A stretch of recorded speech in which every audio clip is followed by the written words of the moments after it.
नमस्कार. आपण दक्षिण मुंबईतल्या महात्मा फुले मंडई नजीक आहोत आणि हज हाऊस समोर दिसतंय.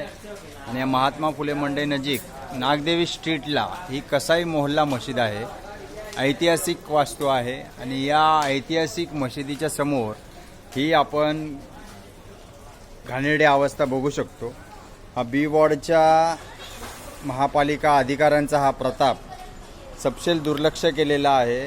ही ओसंडून वाहणारी हाऊस गल्ली, या हाऊस गल्लीचं पाणी हे सांडपाणी सगळं रस्त्यावरती वाहतंय आणि हे धार्मिक स्थळ समोर कसाई मोहल्ला मशीद.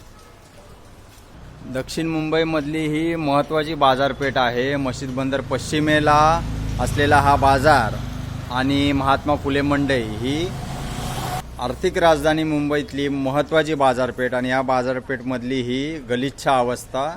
पालिकेचा बी वॉर्ड येतो आणि BMCचा सर्वात गलिच्छ असा बी वॉर्ड अशी ही खूप प्रसिद्ध आहे हा बी वॉर्ड.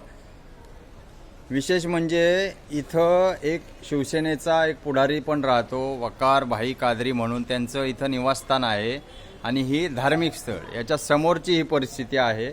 विचार करा, बी वॉर्डमध्ये अशा अनेक हाऊस गल्ल्या ओसंडून वाहत असतात, कचऱ्याचे ढिगारे असतात आणि या सगळ्या गलिच्छ परिस्थितीकडं इथल्या स्थानिक राजकीय पुढाऱ्यांचा कानाडोळा असतो. त्यांना काही घेणं देणं नसतं याचं, पण सर्वसामान्य नागरिक याचा त्रास सहन करत असतात. इथे येणारे पर्यटक, बाजारपेठेत खरेदी करायला आलेले लोक यांना या दुर्गंधीचा नाहक त्रास सहन करायला लागतो.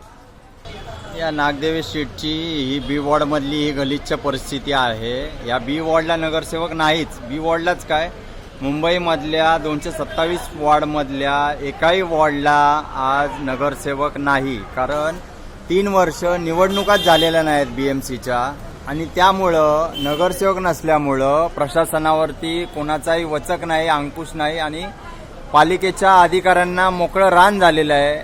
कोणीही विचारणारं नाही त्यांना. आओ जाओ घर तुम्हारा अशा पद्धतीने माजल्यासारखं पालिकेचे अधिकारी वागत आहेत. कोणाचा कोणावरती अंकुश नाही आणि ही परिस्थिती गलिच्छ ही किती दिवस सहन करायची मुंबईकरांनी, नागरिकांनी, हा खरा सवाल आहे.